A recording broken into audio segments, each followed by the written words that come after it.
Baik, Bapak Ibu, acara akan kami mulai.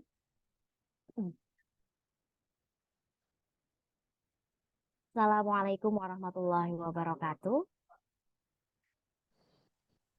Waalaikumsalam warahmatullahi wabarakatuh. Warahmatullahi wabarakatuh.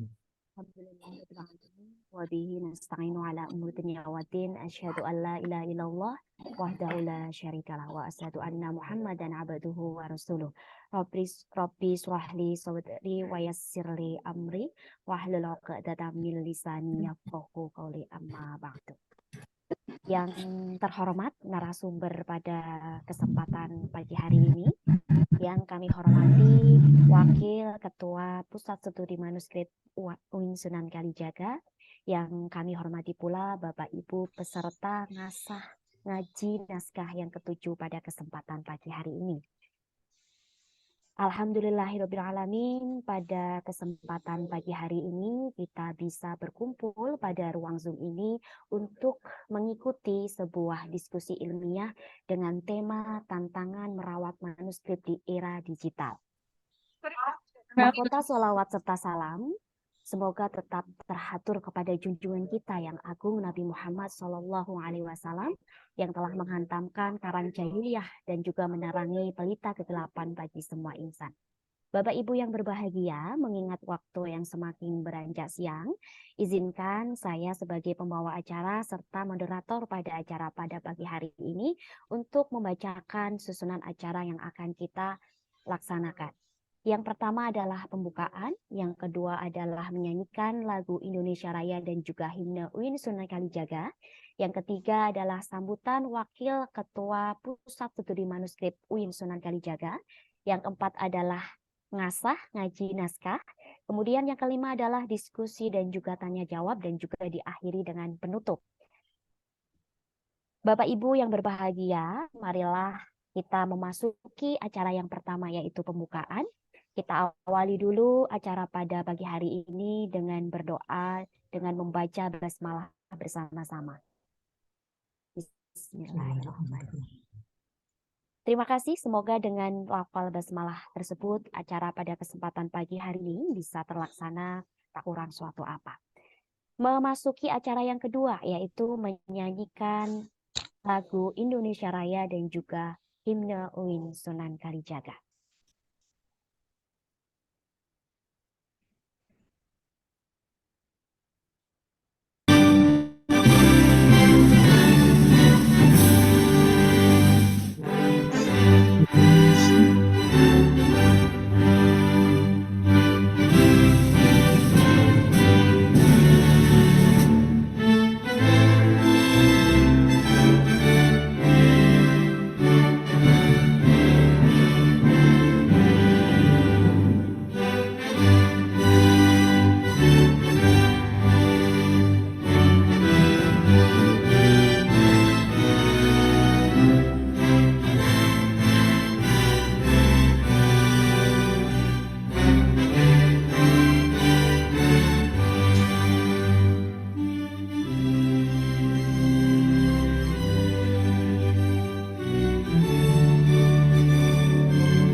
agama dan ilmu semesta, kembangkan daya patriot Nusa tanah air, minta bagimu.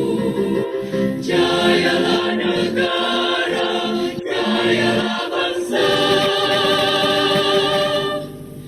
UIN berkarya nyata.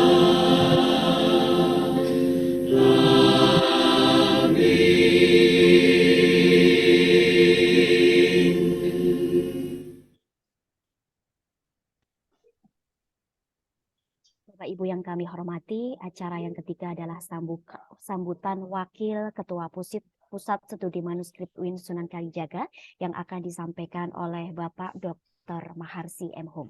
Kepada Bapak Dr. Maharsi M. Hum, kami persilakan. Ya. Bismillahirrahmanirrahim. Assalamualaikum warahmatullahi wabarakatuh. Yang kami hormati narasumber Ibu Dr. Nurjanah dari Loh Sumawe Aceh. Yang kami hormati narasumber kedua Ibu Hanan Asrowi Evelina Laila Lufa dari Pegiat Komunitas Jangkah, Saudara moderator Ibu Andriana yang berbahagia, serta peserta ngasah ke-7 yang kami hormati. Alhamdulillahirrahmanirrahim, puji syukur kehadirat Allah SWT.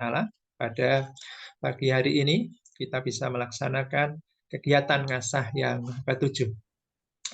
Bapak Ibu yang berbahagia, seiring dengan pesatnya perkembangan teknologi di bidang digital, sangat berpengaruh terhadap perkembangan kajian manuskrip atau naskah kuno.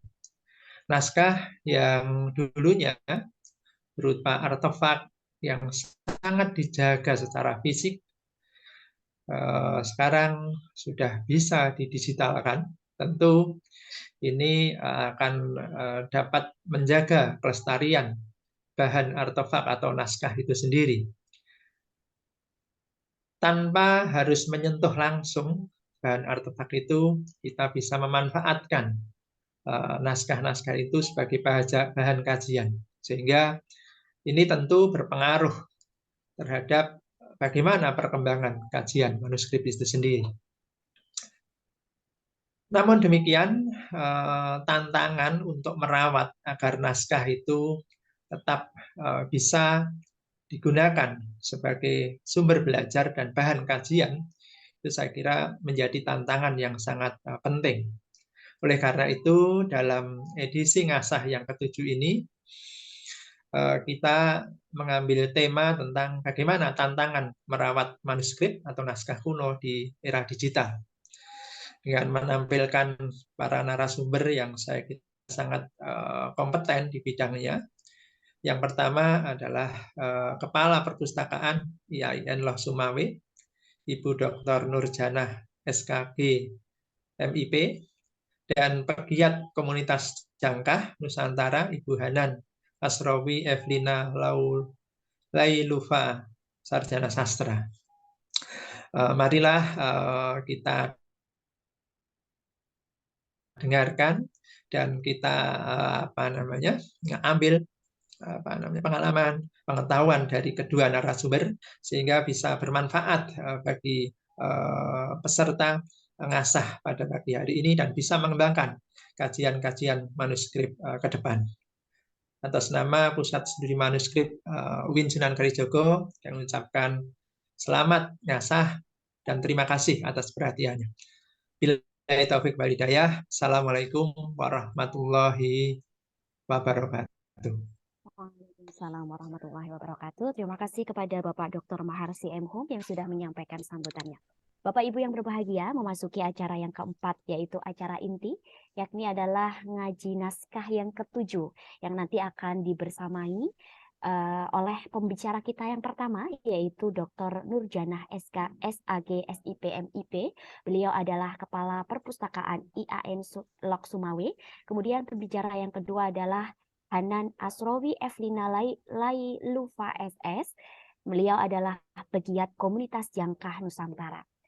Keberadaan naskah kuno ataupun manuskrip sebagai salah satu warisan kebudayaan secara nyata memberikan bukti catatan tentang kebudayaan masyarakat di masa lalu. Naskah kuno di samping sebagai dokumentasi budaya juga dijadikan objek pengajaran untuk mengambil nilai-nilai dan juga kandungan yang ada di dalamnya. Mengingat naskah kuno yang usianya tidak muda lagi, maka seandainya bentuk fisiknya tidak dirawat dengan baik, maka akan berdampak pula terhadap isi di dalamnya. Terlebih pada era digital ini, bagaimana caranya kita merawat sebuah naskah kuno yang bisa kita sebarluaskan kepada generasi seterusnya. Oleh karena itu, hari ini kami menyajikan diskusi ilmiah dengan tema tantangan merawat manuskrip di era digital. Oleh itu kami persilahkan kepada narasumber yang pertama, Dr. Nurjanah SAG SIP MIP untuk memaparkan materinya pada hari ini kurang lebih 30 menit. Silakan. Terima kasih, Bu. Assalamualaikum warahmatullahi wabarakatuh. Waalaikumsalam. Alhamdulillahirrahmanirrahim. Wassalatu wassalamu ala asrafil anbiya'i wal mursalin wa ala alihi wa sahbihi ajma'in. Pertama dan utama yang kami hormati Bapak Ketua Ngaji Naskah UIN Sunan Kalijaga serta ibu-ibu pengurus naskah ngaji di UIN Sunan Kalijaga.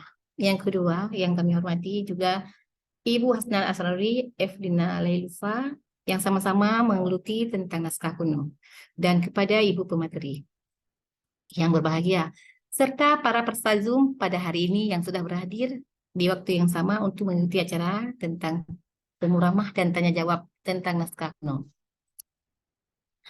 Baiklah, membicarakan naskah kuno, yaitu tentang hal yang dihasilkan pada masa lampau dan diberlakukan untuk masa sekarang ini, yang akan nantinya kita kaji dan kita kupas secara mendalam. Tetapi sebelum itu kita akan melihat dulu apa itu lokal content. Nah, lokal content ini adalah hasil ciptaan daerah yang berkarakteristik lokal, yang dimaksud adalah informasi-informasi yang diproduksi secara lokal. Baik itu dalam kandungan informasi tentang suatu entitas, tentang lokal, perorangan, instansi, dan budaya. Nah, di sini saya selaku orang Aceh, kemudian pernah melakukan penelitian di Perpustakaan Arpus Provinsi Aceh. Nah, di sana itu sangat banyak terdapat naskah-naskah kuno yang perlu dilestarikan. Benar seperti kata Bapak tadi, naskah-naskah kuno terkadang di era teknologi canggih, banyak generasi pemuda remaja yang tidak mempedulikan lagi apa itu naskah atau lokal konten itu. Dengan masuknya budaya-budaya lokal yang sangat teras dengan TI yang sangat maju, dengan Ginzet yang berbagai macam aplikasinya. Nah, sangat disayangkan bila naskah kuno ini terlupakan atau terlewatkan, hanya kenangan-kenangan aja yang kita baca. Namun untuk itu, marilah sama-sama kita membahas, kita mengulang, mengkaji agar naskah kuno yang ada di daerah masing-masing tetap terjaga, terekspos, dan bisa diperbaharui oleh masa saat sekarang ini, yaitu dengan alih media dan digitalisasi. Kemudian di Aceh kontak sekali dengan naskah kuno, yaitu tulisan Aceh, yaitu Arab yang berbahasa Aceh. Seperti ada hikayat tentang Perang Sabi.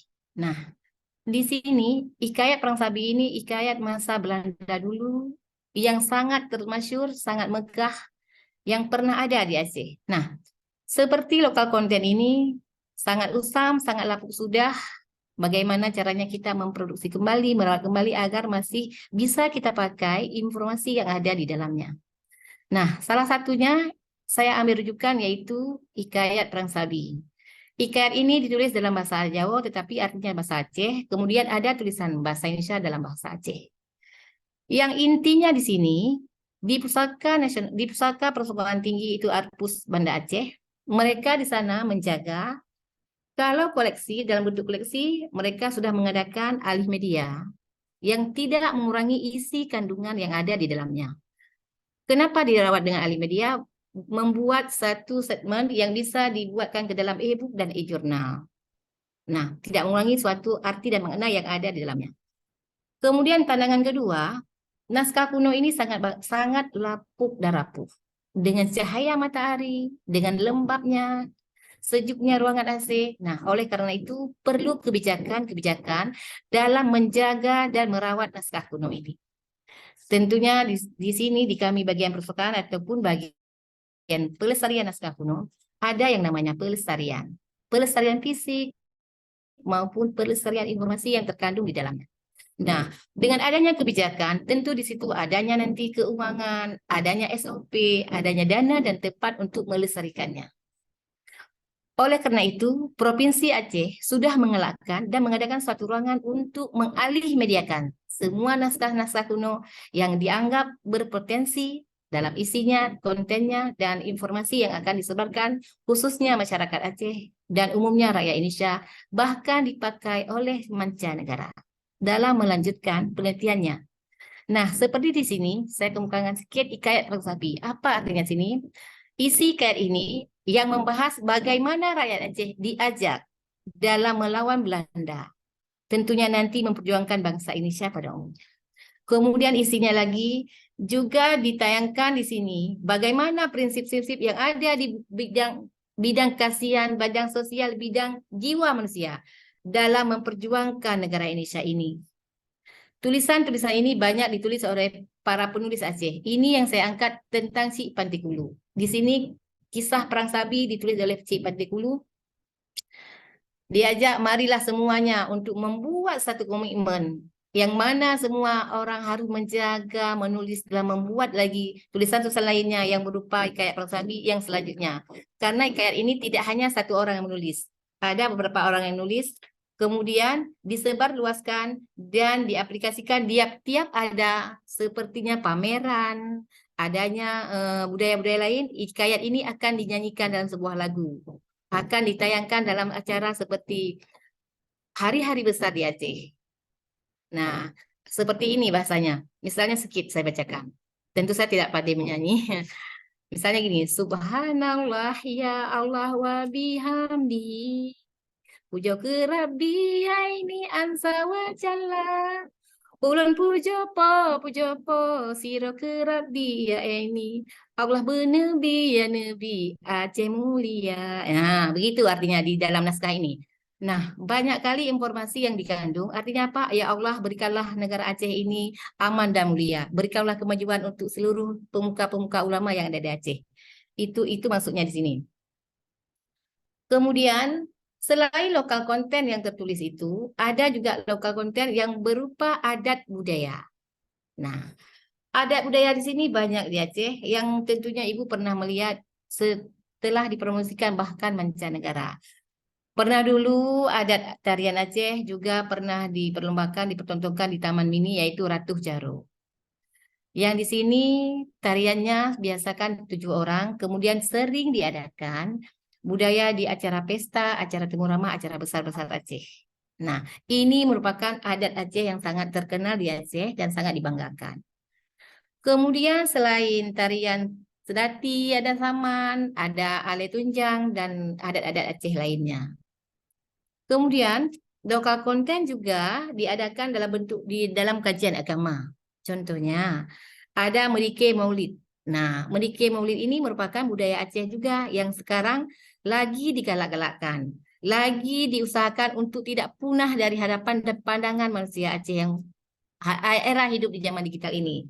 Artinya, walaupun tantangannya banyak benar, yaitu dengan adanya masuknya generasi-generasi luar, dengan melalui HP atau gadget, masuknya budaya-budaya Korea, masuknya budaya-budaya India, dan seterusnya. Nah, semua orang tentu suka yang milenial, apalagi anak muda sekarang ini.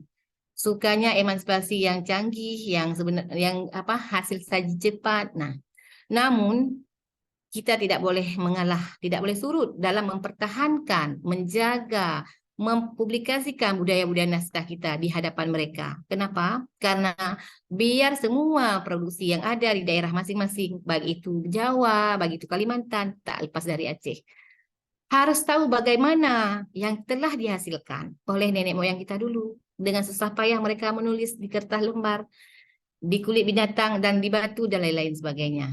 Nah, di Keanggo ini salah satu budaya tradisi yang ada di Aceh Selatan. Nah, tradisi ini dilakukan setiap ada Maulid memperingati Hari Besar Nabi. Dan anggotanya biasanya oleh pemuka-pemuka agama dan diikuti oleh pemuda-pemuda yang dalam hal ini ada semacam organisasi, semacam kumpulan. Mereka tidak lepas setiap bulan ada kajian-kajian yang memperbaharui, mencetak kembali dikir-dikir selanjutnya yang berisikan nuansa Islami. Kemudian kita lihat lagi, apa pentingnya sebenarnya lokal konten itu? Lokal konten itu sangat penting karena dia merupakan sumber informasi pengetahuan lokal yang tidak tertukar ataupun tidak ada yang sama dengan daerah lain. Nah, kalau riok-riok itu mungkin di Pulau Jawa, nah kami di Aceh, di sini mempromosikan tulisan-tulisan, bahkan sekarang sudah sampai ke mancanegara, bahkan ada tersimpan di Belanda. Nah, namun oleh pemerintah Aceh sekarang ini telah mengadakan kembali, menyimpan kembali naskah-naskah kuno ini dengan berbagai cara. Baik itu dalam mengalih mediakan, mendigitalkan, dan mereproduksi kembali dengan cara meminta kepada penerbit-penerbit untuk menyimpan naskah-naskah kuno ini di pusat penyimpanannya. Nah, di Aceh juga terdapat di MAA, di Rumah Adat Aceh, dan terdapat pula banyak pasantren-pasantren yang masih menyimpan naskah kuno. Seperti Abu Tanwabe dan Abu Lam'u itu sudah banyak naskah kuno dalam bentuk tafsir, hadis, dan lain-lainnya. Nah, bagaimana pelestarian peradaban masa dulu, yaitu baik seni dan kesenian ataupun etika dan budaya? Seperti saya katakan tadi, semua bidang-bidang yang beralih peran di perpustakaan desa, di perpustakaan kabupaten, dan sampai provinsi, bahkan perpustakaan nasional, itu semua saya melihat sendiri ada naskah kuno itu dalam bentuk udah udah lapuk banget, sehingga sepertinya tidak boleh dipegang, cuma bisa dilihat atau dipotret. Segitu berartinya nilai informasi yang dikandung di dalamnya. Nah, naskah-naskah kuno itu hanya dibuat duplikatnya. Tantangannya itu apa? Ketika naskah kuno itu hilang, kita tidak bisa menjalin kembali dan kita tidak bisa mengadakan kembali. Artinya apa? Naskah kuno itu memang sudah diadakan dari dulunya generasi sebelum kita. Maka tidak ada bisa kita ulang lagi, hanya bisa diduplikatnya. Cara mengalih mediakan tentu dengan aplikasi dan program-program digitalisasi saat sekarang ini. Artinya berkolaborasi antara masa lampau dan masa sekarang dengan program-program yang canggih, walaupun tantangan banyak. Khususnya gini, ada suatu tempat adanya naskah-naskah kuno, tetapi mereka tidak punya alat untuk mengalih mediakan, belum punya alat untuk merawat secara prosedur yang telah ditetapkan dalam peraturan alih media ataupun peraturan pelestarian. Kami hanya bisa mengadakan yang ada di sini, kita simpan di lemari, kita jaga dari debu, kita jaga dari basah, kita jaga di lembab. Itu kata mereka. Nah, untuk itu tidak juga terluput dari pandangan pemerintah. Telah memberikan pelatihan-pelatihan kepada pemustaka, kepada perawat, kepada pengelola untuk mengikuti pelatihan-pelatihan bagaimana menjagakan naskah kuno ini. Di masa era digitalisasi ini harus ada hidup dan dikembangkan. Artinya, walaupun kita kurang alat, kurang media, tetapi naskah lokal konten ini tidak boleh kita abaikan. Kemudian, kenapa naskah kuno perlu dilestarikan? Karena dia merupakan aset terbesar yang tidak dimiliki oleh negara lain. Untuk apa? Untuk didokumentasikan, untuk disimpan dan diperbarui. Untuk apa diperbarui? Di sini di Perpustakaan Aceh, saya lihat, pertama untuk pengabdian masyarakat, untuk peneliti daerah selanjutnya, untuk peneliti tentang sesuatu kejadian di masa lampau. Maka aset ini tidak bisa dipunahkan. Walaupun tantangan seperti yang Pak katakan tadi sangat-sangat berat. Tapi di sana udah mulai, saya berbangga dan bersenang hati melihat udah mulai, bahkan udah dimasukkan dalam array repository Provinsi Aceh, mungkin nanti dapat di-searching dan dilihat, udah mulai dikemas dalam bentuk bagus, dalam bentuk digital dengan melalui program-program aplikasi. Kemudian potensi untuk daerah apa itu dia? Sangat memberi nilai jual, yaitu di daerah mulai nilai kebudayaan, sejarah, ekonomi, dan lainnya. Nilai jual ini sangat berpengaruh untuk daerah. Dengan adanya koleksi lokal konten, mereka membuat pertunjukan pameran yang dapat menghasilkan. Bahkan ada pengunjung meminta diadakan kembali dengan cara mengadakan ulang. Nah, di sini mungkin hanya boleh duplikat yang telah dialimediakan. Karena kenapa? Seperti kita kan tadi, naskah tentang Sultan Iskandar Muda, Safiatuddin Araniri, Nurdin Araniri, dan lain-lainnya tidak ada di daerah lain. Hanya ada di daerah Aceh, kemudian diduplikatkan ataupun digandakan kembali untuk dapat berkolaborasi dengan daerah-daerah lain mungkin ada. Nah, kemudian yang sangat kami senang hari itu pernah kata Gubernur Aceh yang ada di Belanda bahkan akan diadakan kembali di Aceh. Tetapi apa hendak dikata, pada saat itu belum ada tempat penyimpanan yang bagus untuk menempatkan koleksi-koleksi naskah kuno karena sangat rawan dan rentan. Takut hilang, lapuk, dan berbagai macam. Sehingga baru kami adakan duplikatnya aja. Disajikan aja melalui duplikat alih media dalam bentuk digitalisasi. Nah, kemudian secara lokal konten, bagi perusahaan di Aceh sangat berjaya juga, seperti adanya produk-produk yang dihasilkan melalui media. Sejarah yang ada di sana telah dituliskan oleh PT, juga dituliskan perusahaan, PM Arun dan sebagainya, itu juga memberikan dana dan bantuan untuk mengalimediakan, untuk menjaga naskah-naskah ini agar tidak punah di bumi Aceh. Fantasi lainnya, riset yang dilakukan oleh peneliti, baik itu peneliti Malaysia, peneliti luar, dan peneliti kita sendiri, tidak berpandang dan tidak berpindah tempat karena hanya di sini di Aceh, di MAA dan tempat-tempat perpustakaan lainnya, pesantren dan organisasi lainnya yang telah memperbanyak naskah-naskah konten ini, kemudian menjaga dan merawatnya semampu mereka, semampu tempat yang disediakan. Walaupun tantangan-tantangan ada, tetapi tetap kita jaga, tetap diolah dan disajikan dalam bentuk klasifikasi, digitalisasi agar mudah dipakai dan ditemu kembali oleh orang yang membutuhkan rujukan ini. Selanjutnya, naskah di sana itu salah satu cara dalam menjaga warisan budaya setelah menghimpun, mengelola, melestarikan. Kemudian lokal konten ini juga mulai memiliki pustakawan yang profesional dalam mengajarkannya kepada orang lain. Contohnya, di Dinas Perpustakaan telah ada beberapa orang pustakawan ahli yang ilmunya diterapkan di perpustakaan tersebut dalam bagian lokal konten. Kemarin itu ada beberapa orang, Pak Helmi dan Pak Ilyas, kemudian Fitriani, saya lihat. Mereka tiap hari tidak ada waktu senggang kecuali istirahat dalam mengalih mediakan lokal konten ini. Kenapa dialih mediakan? Yaitu terjaga dari kepunahannya tadi. Nah, Bapak Ibu sekalian peserta Zoom ini memang membicarakan ini tidak sekedar teori, tetapi alangkah ada waktu mungkin organisasi UIN Araniri kita membuat acara semacam ya Pak, kita kunjungi ya Pak ya, mau naskah konten di Aceh, naskah konten di Jawa, di mana-mana, seandainya kita bisa berkunjungi ke daerah tempat pusatnya langsung, mungkin alangkah indahnya. Bisa melihat betapa megahnya dulunya, betapa indahnya kerjaan-kerjaan dulu telah menuliskan informasi-informasi demi kelangsungan bangsa suatu daerah. Nah, di sini juga naskah ini juga tertulis Pak, Ibu-ibu, di batu nisan, seperti batu nisan Samudrai Pasai.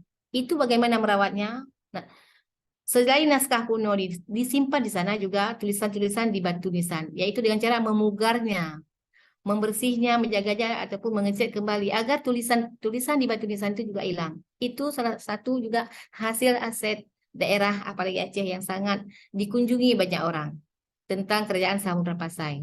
Banyak tulisan-tulisan bersejarah di batu nisan itu menuliskan, ada tulisan nama kesultanannya, nama kerjaannya, kemudian di bawahnya informasinya juga ada ditulis di batu nisan tersebut. Nah, selain melestarikan koleksi, juga kita melestarikan dalam batu nisan, juga melestarikan dalam bentuk budaya tadi yang berupa kesenian, budaya, dan bahasa. Nah, kalau melestarikan budaya bahasa, tidak hanya dengan budaya kertas ataupun koleksi yang kita lestarikan, juga di sini bahasa Aceh, bahasa Jawa, dan bahasa lain-lainnya tentu melestarikan dengan cara mungkin di sekolah-sekolah dalam memasukkan ke dalam kurikulum muatan lokal.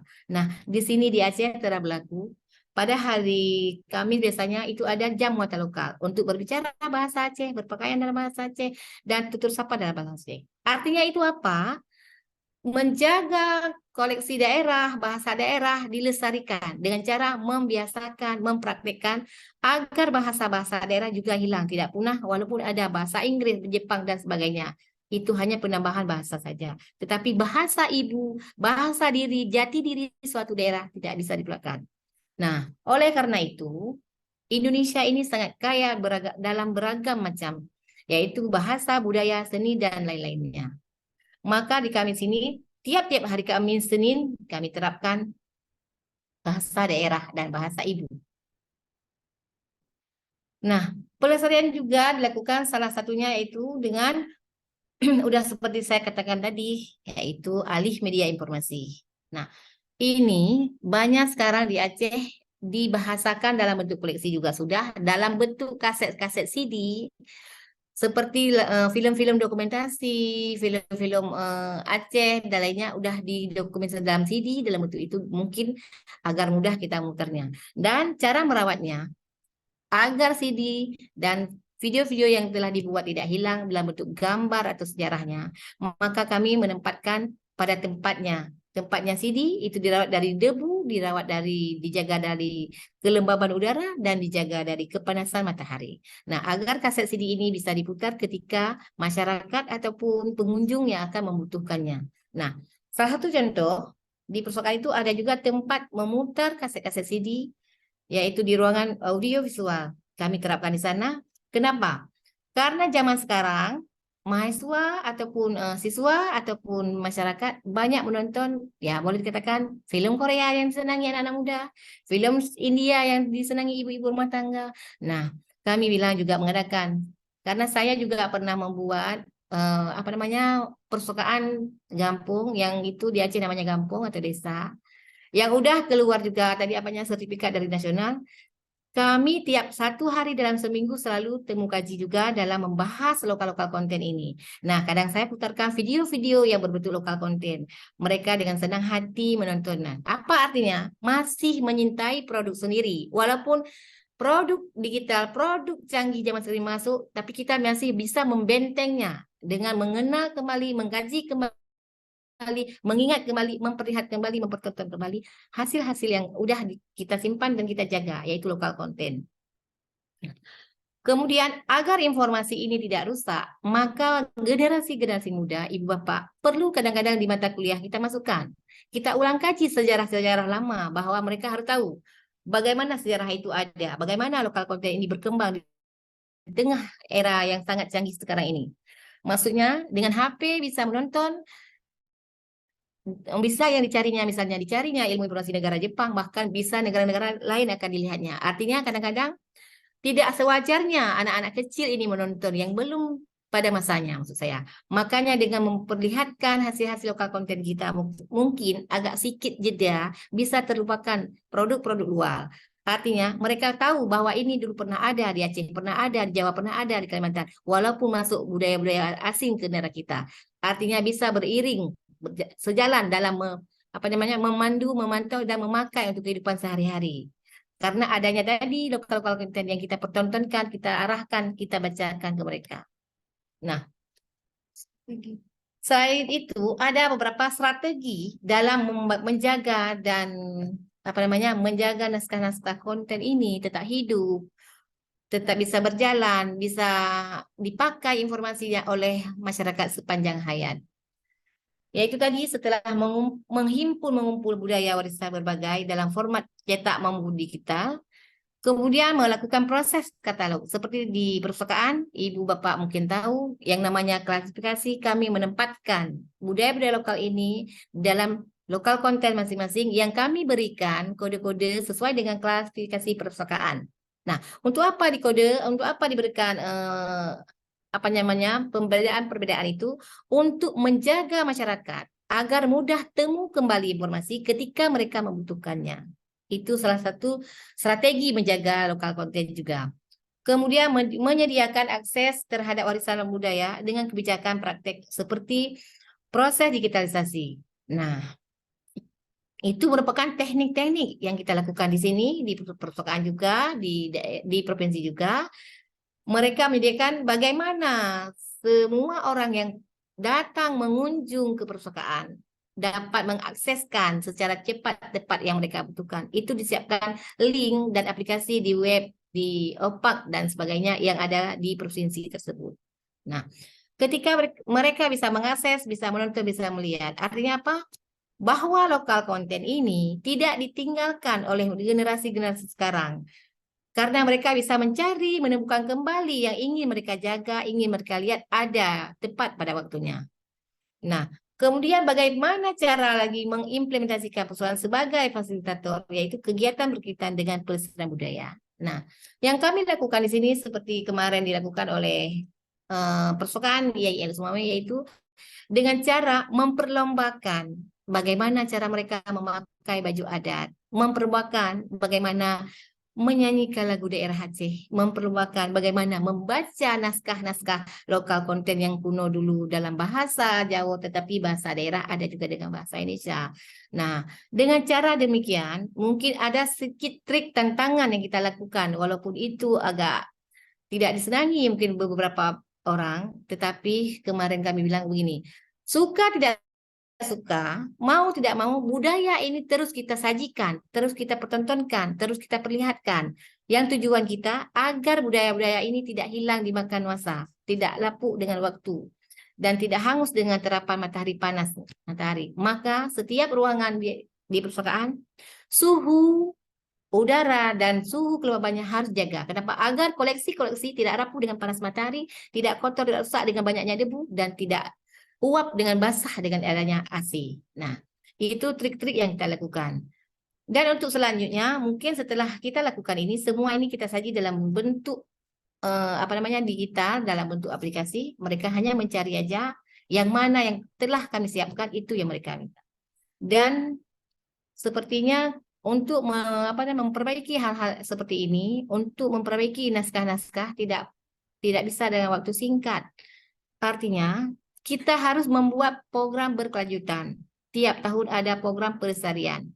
Contohnya koleksi yang sudah rusak dijahit, yang sudah hilang sampulnya dibuat kembali, yang sudah hilang barisnya kami fotokopi ulang. Sebegitunya yang namanya juga laminasi, yang sudah koyak sampulnya, barisnya, kertasnya, kita lem lagi pakai pita Cina, kita lem lagi agar bisa dibaca dan terlihat.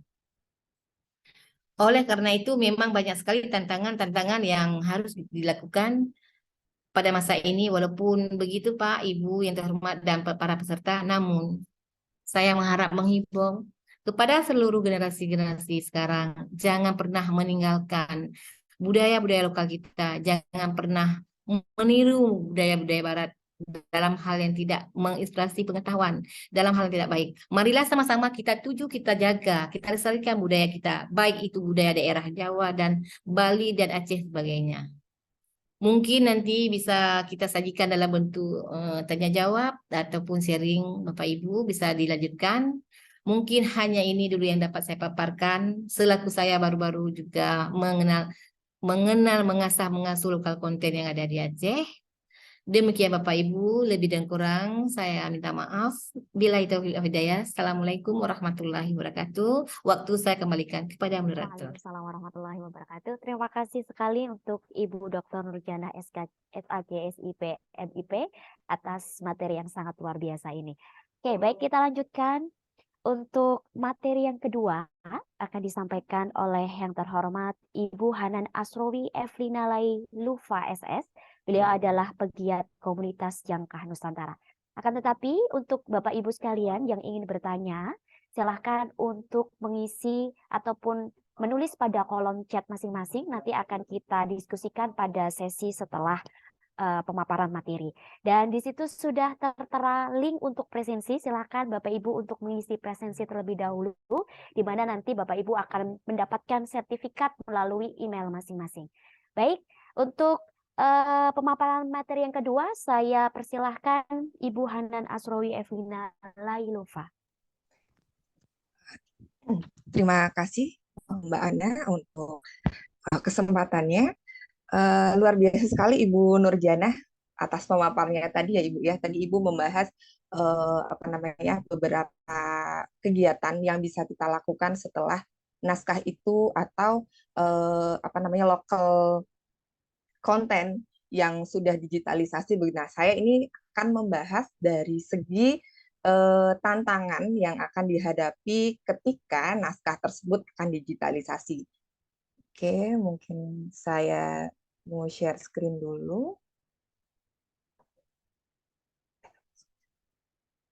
Apakah bisa dilihat? Sudah bisa muncul ya, Mbak Ana? Belum, Mbak. Oh, belum?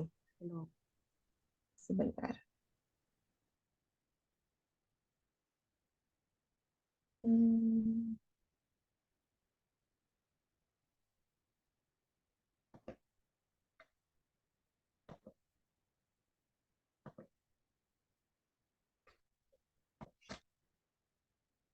Oke.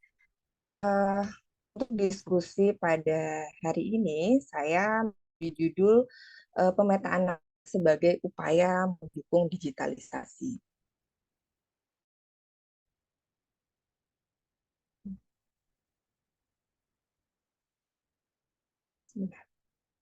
Ya, jadi untuk beberapa waktu terakhir ini ya, beberapa bulan terakhir ini Komunitas Jangkah melakukan kegiatan digitalisasi di wilayah DIY, khususnya naskah-naskah yang tersebar di masyarakat, yang ada di Gunung Kidul, kemudian yang ada di wilayah Sleman, dan juga di kota Yogyakarta. Nah, kegiatan digitalisasi ini, sebentar, ada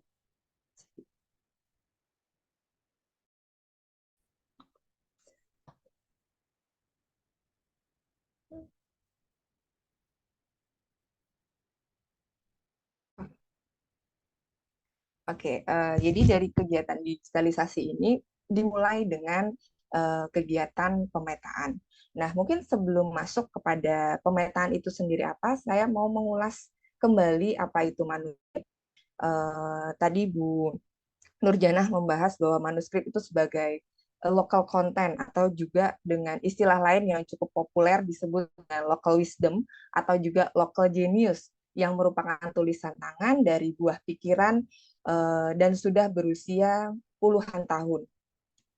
Manuskrip merupakan memori kolektif di masa lampau, literasi yang diwariskan nenek moyang berisi pengetahuan baik itu dari yang bercerita tentang dongeng, yang bercerita tentang kuliner, kesehatan, pertanian, dan juga kesenian ataupun beragam topik-topik lain yang ada di manuskrip. Yogyakarta itu memiliki lebih dari 50 titik penyimpanan lokasi dengan jumlah lebih dari 2.000 eksemplar naskah yang tersebar di masyarakat maupun di lembaga besar. Di sini saya mengatakan kenapa lebih dari 50 titik, karena berdasarkan data yang baru dihimpun naskah itu yang sudah selesai kami verifikasi ada 50 titik dan ada masih ada puluhan titik lain yang dimungkinkan itu menyimpan manuskrip ya. Dan dari 10 dari 50 titik ini merupakan lembaga-lembaga besar seperti Perpustakaan Widya Pustaka Kadipaten Pakualaman, kemudian Widya Budoyo Kraton Jogja, lalu kemudian DPAD DIY, lalu ada Perpustakaan Sono Budoyo yang menyimpan ribuan naskah begitu. Terus ternyata dari 10 selain 10 lembaga ini itu masih ada banyak sekali masyarakat yang menyimpan manuskrip. Itu misal contoh naskah-naskah di dalam Kepangeranan itu baru beberapa yang kami data dan mungkin juga terah-terah lain ya, baik itu mungkin terah dari Keraton Jogja maupun terah dari Pakualaman masih dimungkinkan memiliki manuskrip yang diwarisi oleh nenek moyang atau mungkin kayak nenek ayah ibunya ya. yang sebelumnya. Tetapi untuk saat ini agak mungkin masih belum dapat didata dengan sempurna, karena kami ketika mendapat informasi itu baru kami catat, kemudian nanti akan diverifikasi di beberapa berikutnya. Kemudian apa sih pemetaan manuskrip? Pemetaan manuskrip adalah upaya penelusuran dan juga penggalian data manuskrip yang ada di lapangan. Kemudian pemetaan manuskrip ini berupaya mencari gambaran utuh mengenai lokasi penyimpanan manuskrip. Misalkan ada di mana sih lokasi penyimpanan manuskrip itu gitu. Misal kalau wilayah di DIY gitu, ketika di kota itu kira-kira di mana saja. Kalau misalkan di dalam Kepangeranan itu sebagai contoh ada di dalam Kaneman, mungkin seperti itu, atau bisa juga mungkin di dalam yang lain. Kemudian di Gunung Kidul itu ada di wilayah mana saja, mungkin sebagai contoh ada di wilayah Ngelipar, kemudian ada di wilayah daerah Semanu seperti itu, dan juga di beberapa lokasi lain.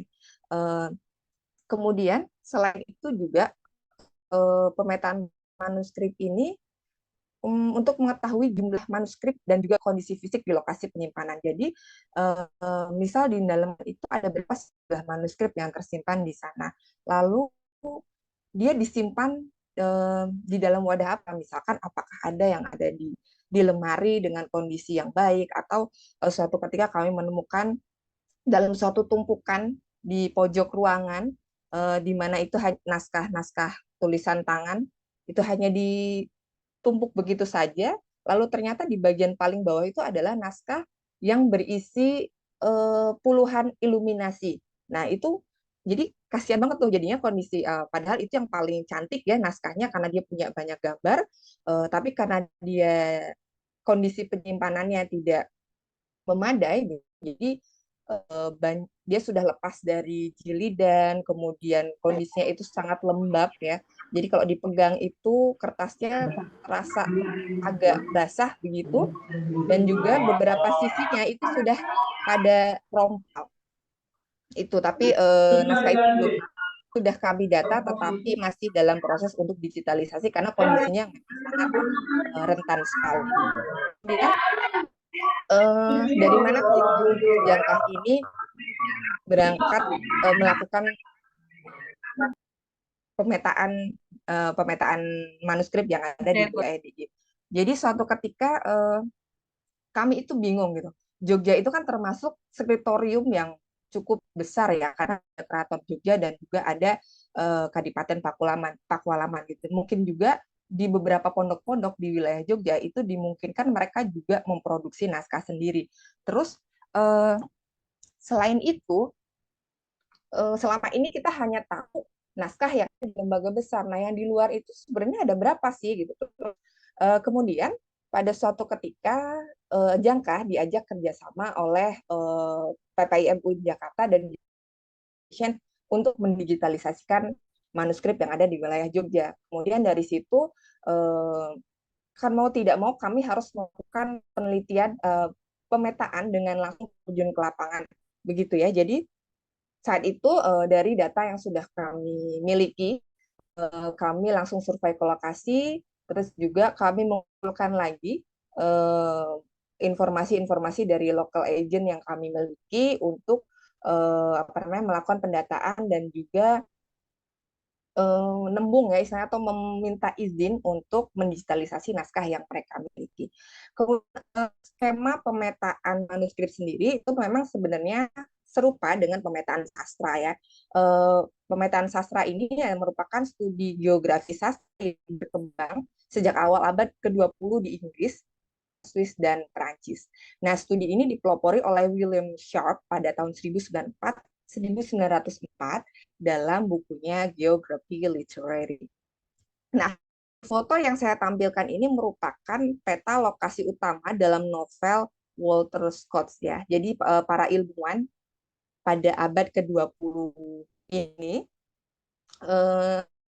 visualisasikan beberapa aspek penting seperti distribusi yang ada di dalam novel ke dalam peta geografis seperti itu.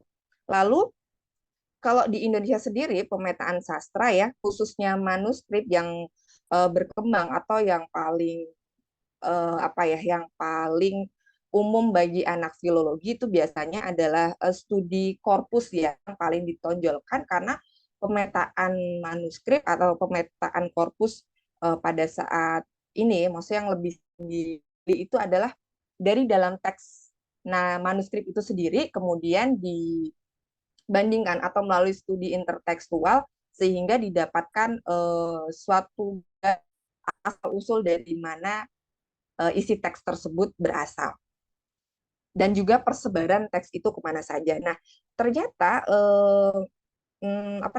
pemetaan ini selain dari segi teks itu juga perlu memetakan dari segi geografis dan juga mungkin sosial budaya di mana manuskrip itu berasal. Nah, kemudian setelah itu tadi ya kami terpikir kok di Jogja itu kita nggak punya gitu ya ada data manuskrip yang ada berapa di mana saja. Lalu kami menginginkan juga data-data tersebut itu bisa ditampilkan agar supaya masyarakat tahu di mana aja sih kalau kita mau mengakses manuskrip yang ada di luar lembaga besar begitu. Karena sejauh ini masyarakat pun pasti akan lebih mudah mengakses tentunya di lembaga-lembaga yang besar. Nah, selain itu, Jangka juga terinspirasi pada program Wikilontar ya, yang dikerjakan oleh teman-teman di Bali, oleh almarhum Beli Bayu, oleh Mbok Citra. Itu jadi mereka membuat satu database berupa peta digital seperti ini untuk mengetahui di mana aja sih lontar-lontar di dunia ini. Nah, itu mungkin bisa sebagai contoh kita klik di titik merah. Sebentar. Nggak bisa.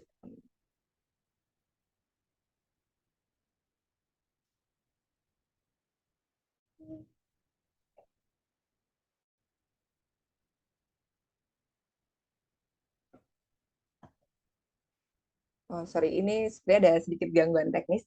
Jadi ini nanti Bapak Ibu sekalian bisa search di Wikidata Query Service yang ini topiknya itu tentang Wikilontar. Nah, ini nanti dia bisa mengakses titiknya itu saja, Bapak Ibu.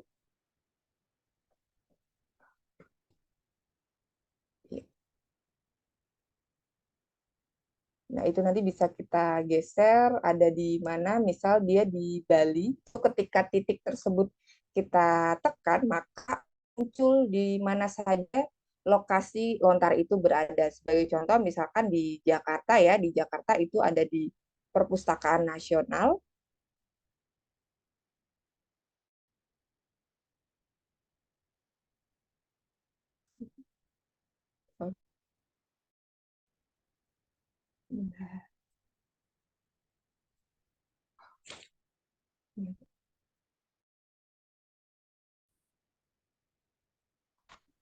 Ini agak sulit, nanti sebentar saya tunjukkan supaya bisa terlihat seperti apa sih cara kerja pemetaan naskah, khususnya Wikilontar Bali.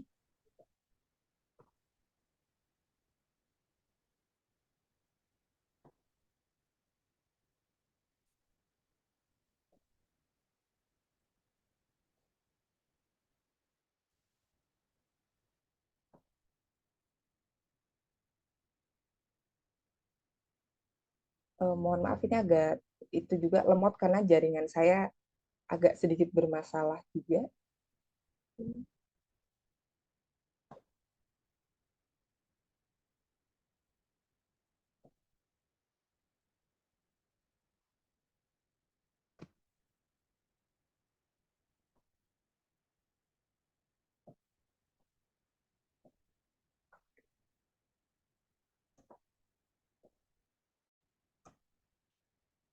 Oke, ini ada titik.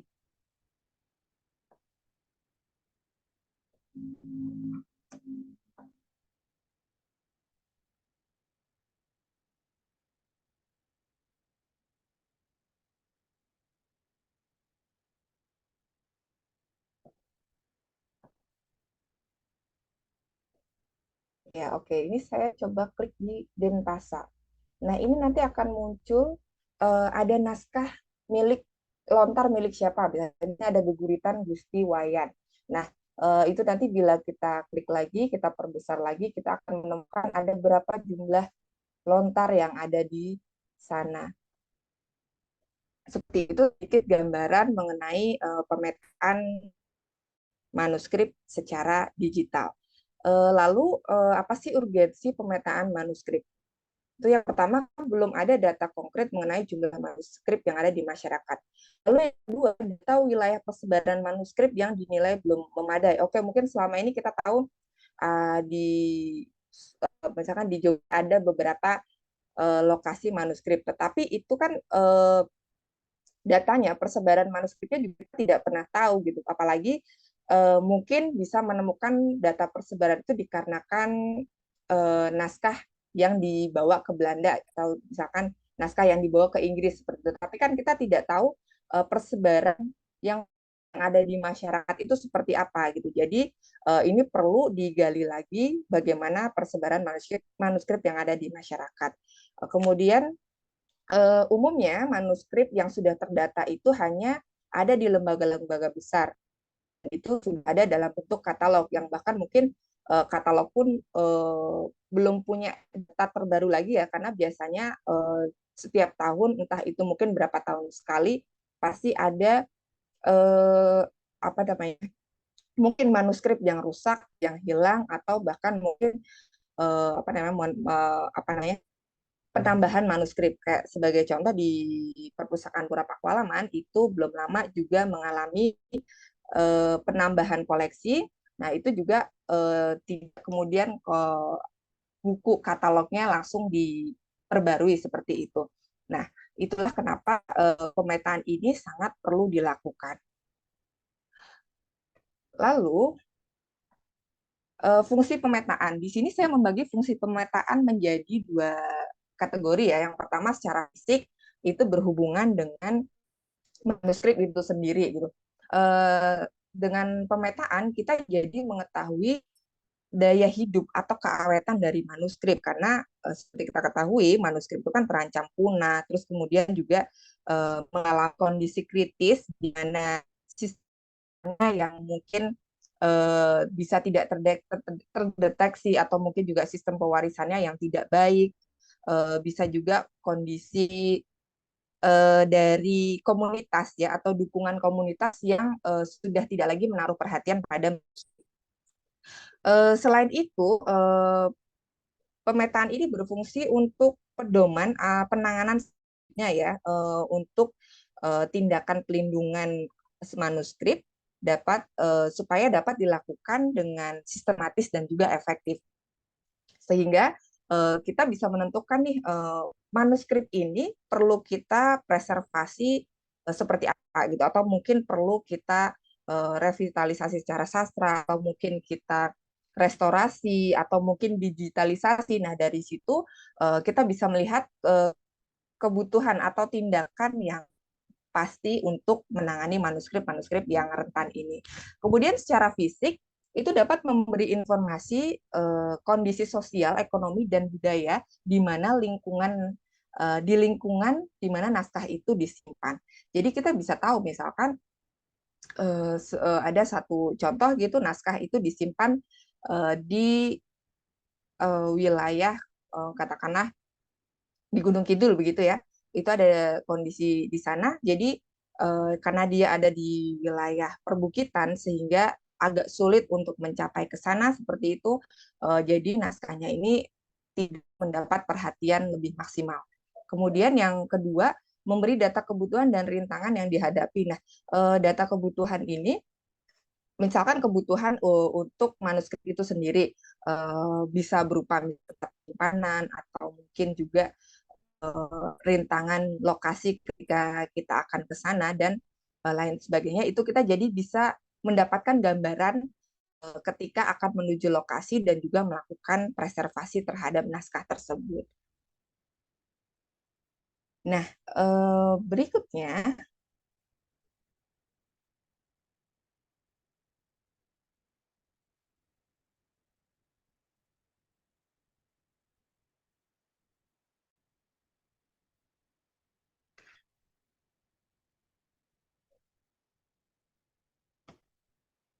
Berikutnya adalah hubungan pemetaan naskah dengan digitalisasi. Nah, seperti kita ketahui, digitalisasi merupakan proses alih media atau membuat salinan manuskrip menjadi bentuk digital melalui proses fotografi. Jadi, digitalisasi ini merupakan bagian dari preservasi terhadap manuskrip ya, di mana kita bisa menyelamatkan teks ya, khususnya teks dari manuskrip agar supaya bisa lebih awet ya, bisa kita baca dalam jangka waktu lebih lama. Dan kebutuhan akan media digital ini itu kan sudah menjadi suatu kebutuhan ya dan suatu keharusan untuk saat ini. Apalagi dalam media digital itu, jadi digitalisasi itu hanya memindah naskah dari yang sebelumnya dalam bentuk fisik, kemudian dalam bentuk digital.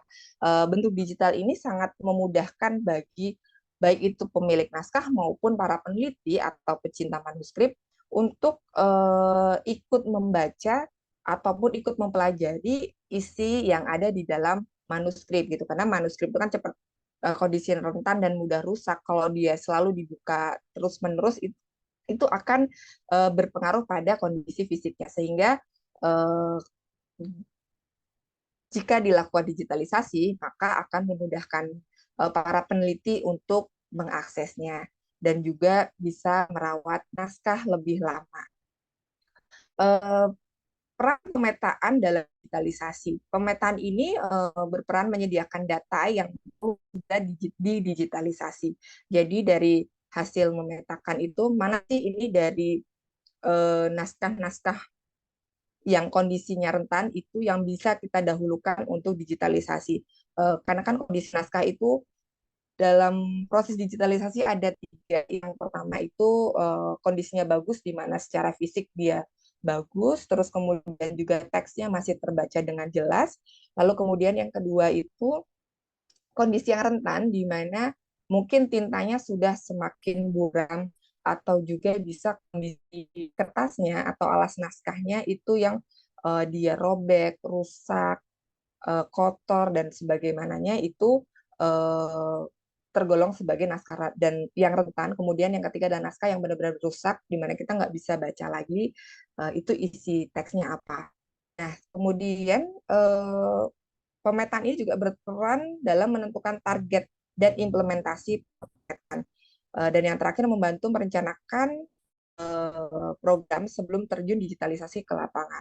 Nah, ini kalau misalnya kita sudah sebelum melakukan digitalisasi itu kita harus melakukan assessment ya, oleh tim disebut assessment, yaitu kita melakukan itu tadi mengecek kondisi naskah di lapangan itu seperti apa, terus juga tempat yang akan lokasi yang akan didigitalisasi itu seperti apa. Jadi kalau seandainya kita sudah tahu lokasinya seperti apa, targetnya bagaimana, itu bisa membuat proses digital ini lebih efisien. Karena yang seperti kita ketahui, proses digitalisasi bukan sesuatu yang mudah dan juga murah ya, bila mana lokasi itu jauh kan kita butuh waktu untuk ke sana. Belum kadang-kadang kita akan melalui lokasi yang sulit dijangkau begitu. Sehingga assessment atau juga pemetaan ini penting dilakukan di awal sebelum dilakukan digitalisasi. Kemudian tantangan pemetaan dan digitalisasi. Itu apa sih gitu? Karena sebenarnya tantangan pemetaan dan digitalisasi itu hampir sama gitu. Tantangan yang pertama itu adalah fisik naskah. Kenapa fisik naskah? Karena kondisi kerusakan pada naskah seperti itu tadi, lembab, kotor, robek, dan segala macam, itu juga menantang buat tim ketika menginventarisasi gitu kan. Aduh, ini ketika kami menemukan naskah baru, apalagi dengan kondisi yang sangat rentan, itu pasti menyulitkan kami untuk melakukan pendataan, untuk membaca teksnya itu cukup sulit. Terus juga nanti ketika akan difoto itu kan harus dipreservasi lebih. Nah, untuk naskah yang tidak kondisinya kurang bagus itu kan preservasinya juga butuh waktu dan juga harus pelan-pelan supaya tidak semakin tambah kerusakan dan Lalu yang kedua, ada kondisi sosial budaya, di mana ketika sebelum melakukan digitalisasi ataupun pemetaan, kita harus memenuhi aturan adat setempat, aturan adat yang berlaku di masyarakat ya. Misal kalau teman-teman di Bali, itu dia harus melakukan upacara terlebih dahulu untuk apa ya, mungkin untuk minta keselamatan, minta izin dan segala macam gitu ya. Kemudian kalau kemarin tim di Jogja itu kami melakukan wilujengan sebagai bentuk tonun atau juga meminta izin mungkin juga pemilik naskah dan juga para leluhur. Kami juga melakukan ziarah ke makam Kanjeng Wiroguna sebagai empu yang menyusun manuskrip-manuskrip tersebut. Nah, lalu ada juga tantangan terkait dengan sektor ekonomi, di mana kita harus bisa melihat kondisi pemilik naskah itu ya, karena tidak semua pemilik naskah ini mereka secara ekonomis berada gitu. Dari apa ya, misal dari kondisi masyarakat itu, kemudian kita harus tahu nih besok kira-kira bantuan apa sih yang bisa kita berikan kepada pemilik naskah, misalnya perawatan apa ya yang bisa membuat ini hidup lebih lama begitu, itu bisa kami sediakan ruang atau wadah yang layak, bisa mungkin dibelikan box kecil, bisa dari yang kontainer plastik itu ya, mungkin juga yang berbahan kayu, bisa juga dibelikan box bebas asam begitu, dan juga menyediakan semacam kamper, kemudian silika gel atau penyerap kelembaban begitu. Nah, untuk sektor ekonomi ini memang yang cukup sulit ya, karena kita menghadapi masyarakat dengan beragam apa ya, beragam kondisi ya itu. Jadi kadang-kadang mereka mengira bahwa tim yang datang itu mampu mensejahterakan mereka secara ekonomi, sehingga ketika tim digitalisasi ataupun tim pemetaan datang untuk menginventarisasi naskah atau memotret naskah, itu mereka menganggap kami bisa membawa sesuatu untuk mereka secara materi. Bahkan ada yang dengan terang-terangan menginginkan ada donatur tetap setiap bulan. Kemudian ada juga yang menginginkan dibuatkan akses jalan gitu. Padahal kami hanya komunitas atau bahkan mungkin tim digitalisasi dari beberapa komunitas atau mungkin juga universitas lain itu kan kita bukan dari lembaga ini ya, dinas sosial yang sanggup atau mungkin PU yang bisa ngebangun jalan atau akses mereka begitu. Jadi kadang-kadang itu tuntutan dari masyarakat cukup unik dan bikin tim harus sabar buat ngadepinnya ya. Yang berikutnya itu ada tantangan secara geografis. Letak geografis yang terpencil dari mungkin titik dekat sekretariat itu juga memerlukan waktu, tenaga, dan materi yang tidak sedikit, karena kita harus bolak-balik ke lokasi, karena sejauh ini pemotretan itu harus dilakukan di tempat di mana naskah tersebut disimpan, kecuali pemilik merelakan atau memperbolehkan manuskrip itu untuk sementara waktu dibawa oleh tim untuk digitalisasi, sehingga ketika sudah dikembalikan lagi mereka dalam wujud yang sebaik mungkin, sudah kami beri box begitu, kemudian sudah kami bersihkan. Jadi beberapa sistemnya ada yang sudah seperti itu, tetapi ada beberapa yang mereka tidak mau gitu bahwa naskah itu harus keluar dari tempat mereka, harus keluar dari tempat penyimpanan, itu tidak diperbolehkan oleh mereka. Jadi tim harus di lapangan melakukan pemotretan itu. Kemudian yang terakhir, yang tidak kalah menantang adalah sumber daya manusia. Ya, seperti kita ketahui, pemilik manuskrip ini dari beragam latar belakang budaya, seperti tadi juga latar belakang ekonomi begitu. Di sini tuh kita adalah gimana caranya memberikan pemahaman dan juga sosialisasi pentingnya merawat manuskrip, pentingnya menjaga manuskrip itu seringkali berbenturan dengan pola pikir masyarakat, karena banyak sekali yang menganggap bahwa manuskrip itu benda yang sangat sakral. oke, mereka menganggap benda itu sangat sakral, tetapi kalau misal itu boleh difoto, boleh dibaca, begitu tuh masih baik-baik saja. Dalam artian mereka juga ketika itu tidak boleh dipegang orang lain, tapi sama mereka dirawat dengan baik. Karena ada juga yang dia menganggap itu sakral dan dia benar-benar nggak mau membuka naskah itu, dia hanya meletakkan naskah itu begitu saja dan bahkan oleh tim pun tidak boleh disentuh. Nah, itu butuh waktu yang lama sekali, jadi kita perlu bolak-balik ke sana untuk melakukan pendekatan kepada masyarakat, memberikan pemahaman begitu bahwa naskah ini bagian dari apa namanya, bagian dari warisan nenek moyang yang perlu kita jaga begitu. Ada kasus lain juga yang naskah itu hampir dibuang begitu karena dia takut ini akan mendatangkan malapetaka atau ini kok dianggap musyrik dan apa namanya, pendapat-pendapat lain, bahkan ada yang sudah sampai dibakar. Jadi ketika tim kembali ke sana itu ternyata manuskripnya sudah dibakar, sudah dimusnahkan itu karena dia takut itu menimbulkan syirik katanya. Kemudian kesulitan lain yang berhubungan dengan pola pikir masyarakat itu selain tadi dianggap dia sakral, tetapi juga banyak juga nih masyarakat yang dia sudah sadar kalau itu ya memang harus segera diselamatkan, memang harus segera diteliti, memang segera harus digitalisasikan begitu. Apalagi untuk beberapa yang sudah sadar begitu, mereka malah justru sangat senang sekali. Oh ya silakan itu, saya juga nggak bisa baca, malah saya itu mewaris ini tapi saya tahu ini isinya apa. Jadi malah dia dengan senang hati mau belajar bersama komunitas gitu untuk membaca kembali apa yang ada di dalam teks tersebut gitu.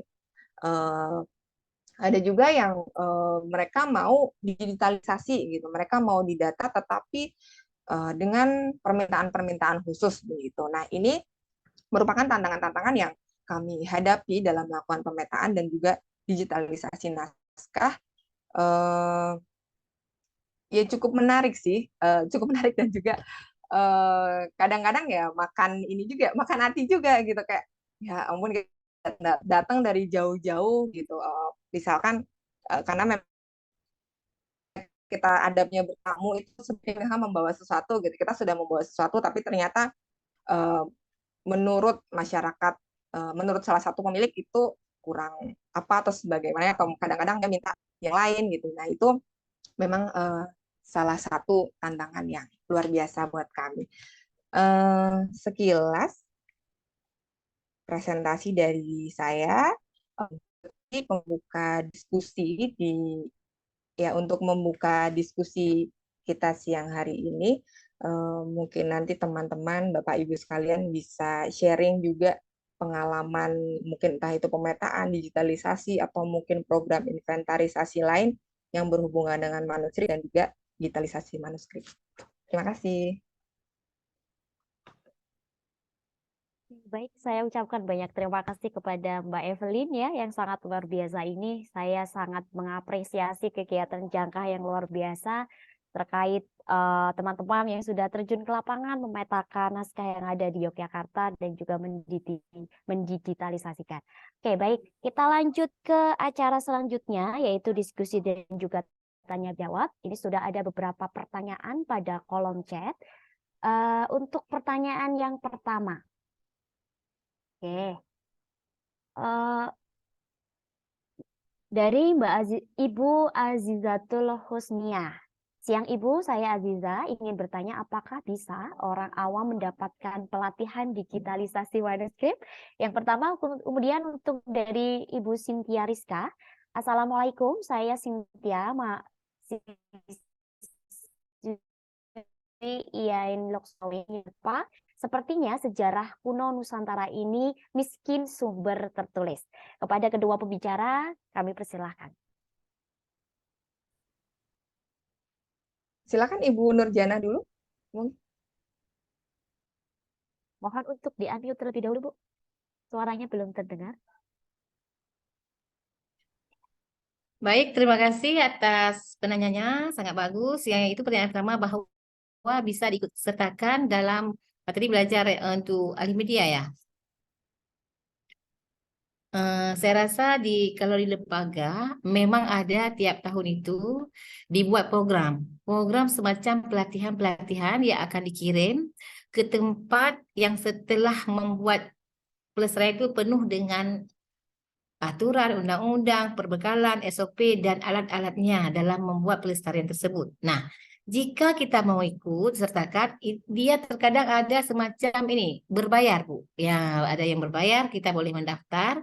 Kemudian ada yang gratis, yaitu disediakan oleh lembaga dengan dikirim oleh lembaga masing-masing. Contohnya di kami, di Perpustakaan IAIN, kami pernah belajar teknis tentang menyambung, melem kembali yang rusak-rusak di alih media, alih digital.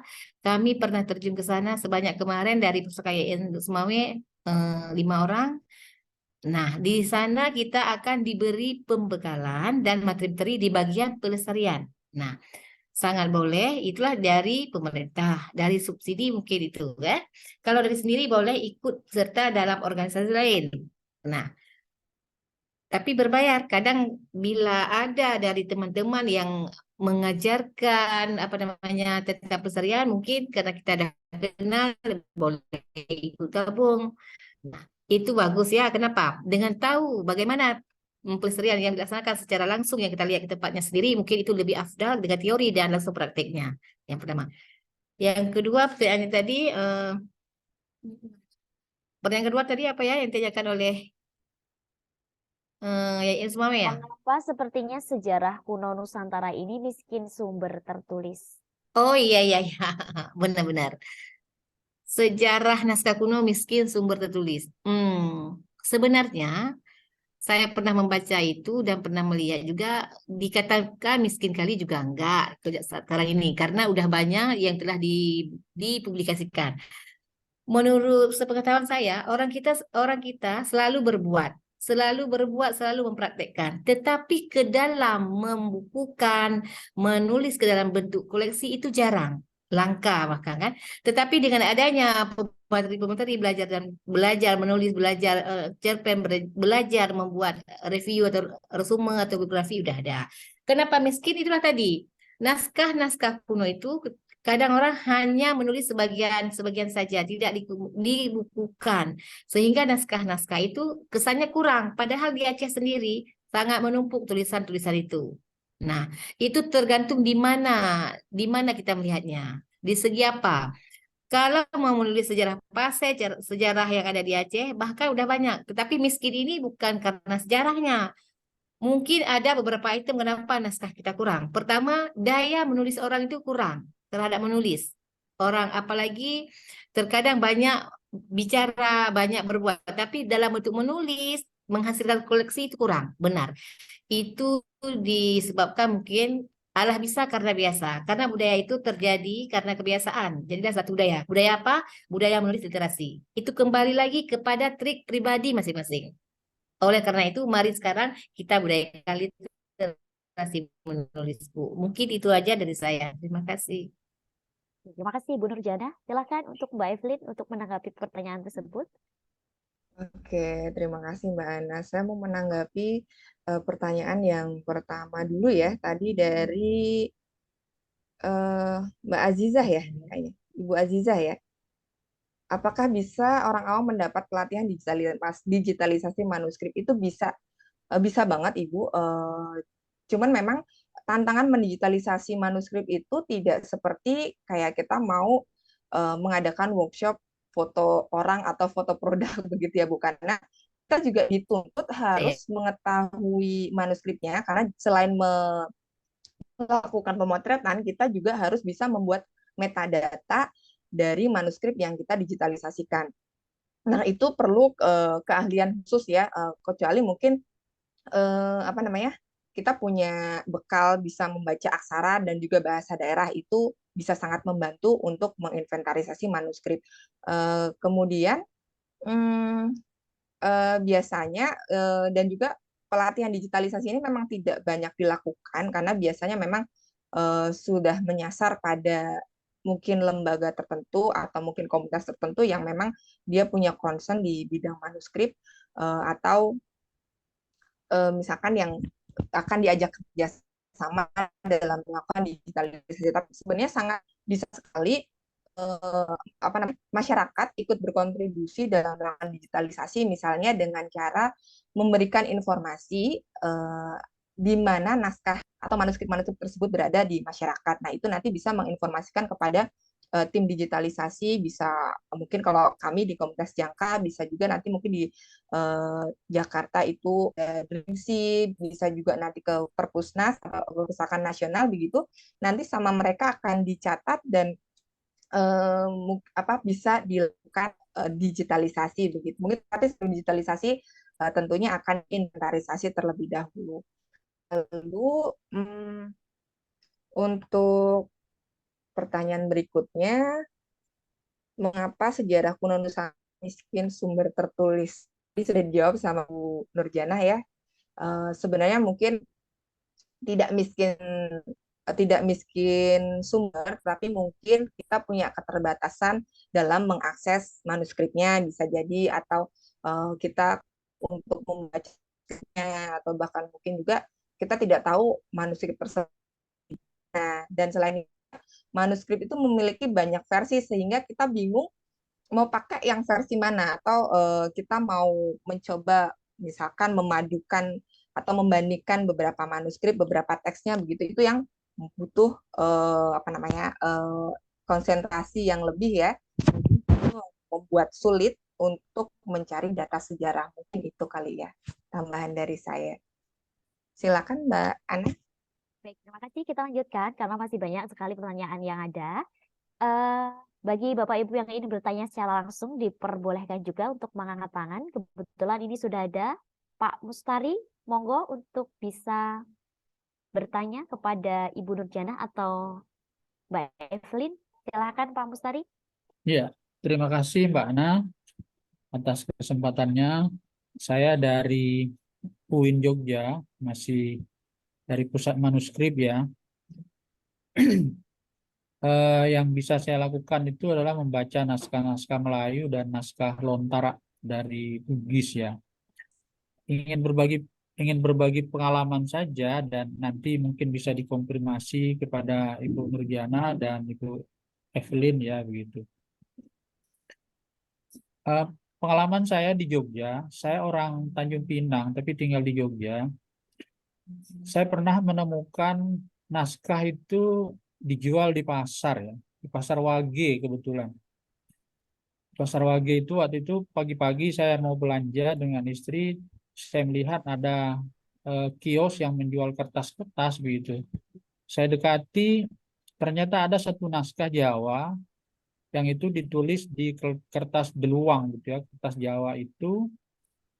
Saya tanya sama ibu itu, ini ibu untuk apa ini kertas ini dijual, kok seperti tidak kertas yang sepertinya kertas-kertas koran gitu.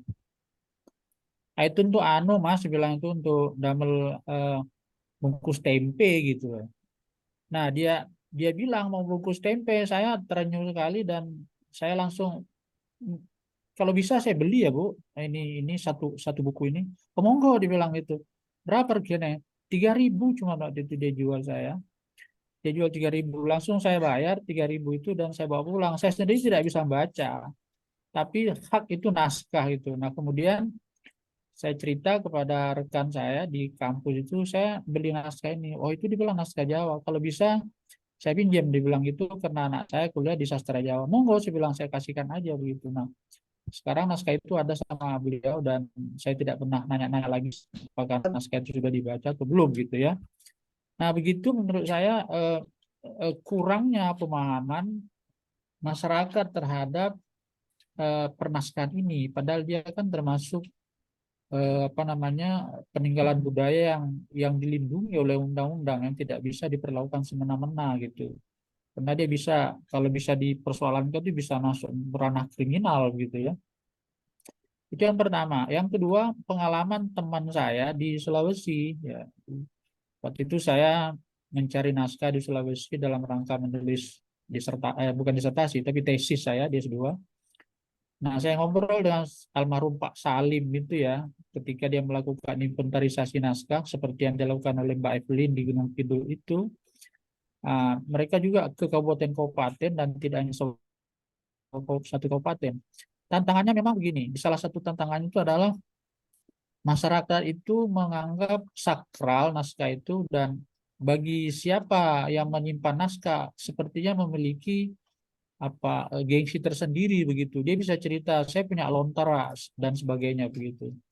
Padahal ini kan tim ingin melakukan inventarisasi dan ingin melihat apa tantangannya. Dia bilang ini naskah tidak boleh dibuka sembarang orang kecuali kalau dikendurikan, ya dikendurikan gitu loh. Jadi harus memotong kambing waktu itu ya. Untung dia tidak minta kerbau gitu kan. Nah, akhirnya diiyakan. Oke lah kalau gitu kita kenduri, kita sembelih kambing, nanti kita baca doa gitu kan. Nah, setelah itu barulah diambil naskah itu dari para-para. Para-para itu semacam penyimpanan di hotel gitu ya, dalam box gitu, dipelihara memang begitu. Nah, setelah dibuka dan dibaca, ternyata itu isinya hanyalah catatan utang orang tuanya gitu.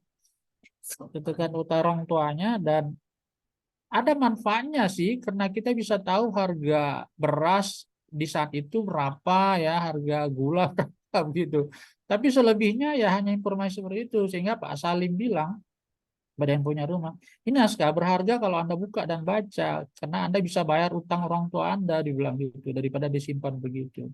Nah, itu kan seperti itu tantangan kita di zaman ini kan, memperlakukan. Belum lagi umpamanya orang yang menghadapi para pemburu naskah dari luar negeri. Itu Malaysia paling galak itu ya, mencari naskah, terutama naskah-naskah Melayu, karena Malaysia itu kan ingin menjadi pusat kebudayaan Melayu, dan mereka menganggap kalau punya naskah itu punya legitimasi begitu. Sehingga kalau dia datang ke Riau itu, wah, berbagai cara bagaimana caranya agar naskah itu bisa mereka miliki ya. Kalau tidak bisa diminta, dibeli. Kalau tidak bisa dibeli, dipotret gitu kan, seperti itu. Dan dibawa pulang sana dan mereka cetak lagi seperti itu. Nah, sekarang alhamdulillah itu rekan saya di Pulau Penyengat ya, kalau pernah ke sana ada namanya Raja Malik ya, dia mewarisi naskah-naskah Pulau Penyengat itu. Nah, sekarang itu sudah digitalisasi dan bekerja sama dengan Perpustakaan Nasional. Hanya sayang belum bisa diakses sepenuhnya sekarang, baru sebagian. Saya sempat dikirimi juga beberapa naskahnya itu, dan ini ada satu naskahnya yang sedang ingin saya angkat ya, jadi penelitian, itu judulnya naskah Perhimpunan Gunawan bagi laki-laki dan perempuan. Naskah ini berisi tips-tips untuk agak vulgar gitu ya, dan dilengkapi dengan foto-foto begitu. Kemarin pernah kita bicarakan ngasah yang lalu itu, seperti itu. Itu saya kira urun-urun saya dan berbagi informasi di ruangan ini. Terima kasih Mbak Ana, saya kembalikan kepada. Terima kasih Pak Osi, sharingnya sangat luar biasa berdasarkan pengalaman yang sudah dilalui ya oleh Pak Mustari. Oke, kita lanjutkan ke pertanyaan selanjutnya, yaitu dari Mas Nasrullah ya. Ini mungkin untuk Ibu Nurjanah. Jika kita melihat era sekarang, naskah lokalitas sudah mulai ditinggalkan, apalagi di kaum milenial. Kira-kira bagaimana konsep kepustakawanan agar tetap mempertahankan naskah-naskah lokalitas itu diminati di era gempuran teknologi, khususnya di kalangan kaum milenial? Baik, terima kasih atas pertanyaannya. Ya, kita tidak memungkiri bahwa sekarang generasi milenial sangat menjauh atau meninggalkan ataupun tidak layak, tidak suka ya bahasanya gaya yang sekarang. Namun walaupun demikian, yang saya ceritakan tadi, apapun dayanya, apapun upayanya, kita harus tetap mempertahankan yang namanya naskah lokal kuno, naskah lokal konten dengan berbagai cara. Nah, salah satu caranya kita sering-sering membuat pemetasan ataupun memproduksi kembali alih media lagi, kemudian kita paparkan di setiap ada acara bahwa kita sisipkan naskah lokal konten walaupun masuk budaya luar. Artinya kita harus bisa bersaing antara yang dalam dengan yang luar. Walaupun generasi yang akan datang dia tidak suka tidak suka, yang namun pada intinya koleksi lokal konten hasil warisan budaya informasi yang telah diciptakan oleh nenek moyang kita, penerus yang terdahulu, artinya itu tetap harus dikedepankan. Walaupun kita harus saing dengan masuknya teknologi canggih yang era digitalisasi sekarang ataupun milenial. Itulah salah satu triknya. Kita harus sering-sering mengadakan sosialisasi, mengadakan pameran, mengadakan promosi, baik itu di alam maya ataupun di tempat kita di mana kita berada. Contohnya di Aceh. Di Aceh sini sering diadakan di waktu KKA, pameran 17 itu ada dipertontonkan, dipamerkan kembali. Nah, seperti saat sekarang ini, lagi hari ini ya, perusahaan kami, lokal konten ini, hari ini hari ketiga di Samudra Pasai, Expo Samudra Pasai. Saya menerbitkan, membawa ke sana itu koleksi-koleksi lokal konten yang bertulisan Aceh Samudra Pasai, lagi dipertontonkan dan lagi dipamerkan hari Minggu ini selesai di Samudra Pasai Gedung. Artinya saya lihat masyarakat sangat antusias melihat kembali, oh ini Bu sejarah lama ya, sejarah Samudra Pasai ini ya, generasinya ini undang-undang Acehnya, ini kanunnya. Sangat menyadari bahwa betapa kurangnya perhatian kita dulu untuk lokal konten. Dengan adanya kami pamerkan, setidaknya berapa persen itu udah terpengaruh hati jiwanya untuk mengkaji kembali lokal konten yang udah berlalu dulu sampai sekarang. Nah, artinya apa? Sebahagia masyarakat juga masih menginginkan lokal konten. Tidak semestinya ditenggelamkan ataupun di era milenial ini tidak semata-mata dengan adanya gadget atau HP itu langsung hilang, tidak. Itu dengan cara memproduksi ulang, mengekspos kembali, begitu saya rasa. Terima kasih. Baik, terima kasih Bu Ijada. Kita lanjutkan lagi ya. Masih ada beberapa pertanyaan lagi. Ini pertanyaan untuk Mbak Evelyn dari Mas Muhammad Hendras Fahreza. Mohon izin bertanya kepada para pemateri sebagai orang awam, bagaimana kita bisa membedakan manuskrip tersebut menyimpang atau tidak? Saya mau nanya yang dimaksud menyimpang tuh yang seperti apa ya? Mungkin bukan ya, tapi mungkin bisa di ini dulu Mas Hendras.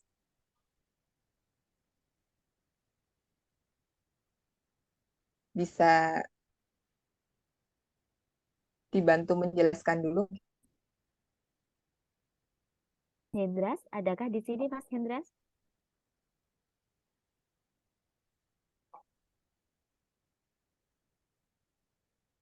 Bisa angkat tangan terlebih dahulu untuk bisa melanjutkan pertanyaannya, menjelaskan pertanyaannya.